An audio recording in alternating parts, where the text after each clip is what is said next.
Teka-teki identitas mayat pria yang ditemukan di hutan Desa Marmoyo, Kabuh, Jombang pada 19 Januari 2025 lalu akhirnya terungkap.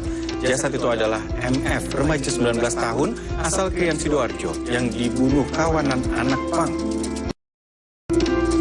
Inilah 3 dari 6 pelaku pembunuhan kepada MF di hutan Kabuh, Jombang. Ketiganya harus berjalan pincang saat digelandang ke Mapolres Jombang usai dihadiahi timah panas karena melawan saat ditangkap.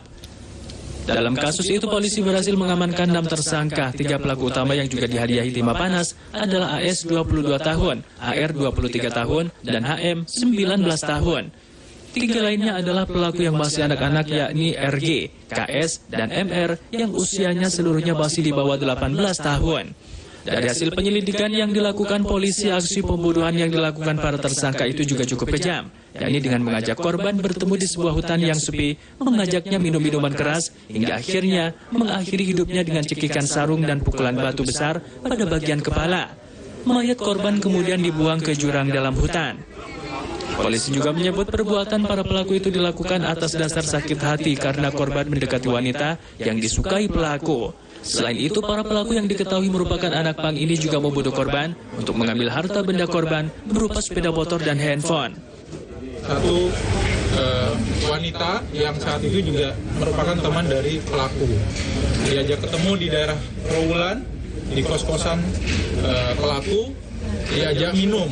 Nah, pada saat minum itu memang di informasinya terdapat pelecehan, sehingga dari pelaku ini ada rasa sakit hati. Di sisi lain sakit hati ada juga rasa ingin menguasai barang yang dimiliki oleh korban. Akhirnya pada hari Sabtu mereka bertemu, terus pelaku ini menghubungi temannya yang ada di Jombang untuk mencari lokasi yang kiranya jauh dari pantauan masyarakat. Sehingga temannya itu mengarahkan ke hutan daerah Kabuh. Nah, pada saat itu hari Sabtu kurang lebih pukul 11.30 sampai pukul 12 mereka ajak minum dulu, terus sempat duel dengan temannya juga. Setelah duel, terus pelaku utama mengambil sarung yang memang sudah dibawa untuk melakukan cekik leher, sehingga pada saat itu terjadi korban melemah dan tidak sadarkan diri. Setelah itu baru dilakukan pemukulan menggunakan batu. Jadi semua keterangan dari pelaku ini menyampaikan yang dia gunakan adalah batu. Jadi luka yang terjadi di pelipis kiri, terus kepala bagian belakang itu full akibat batu.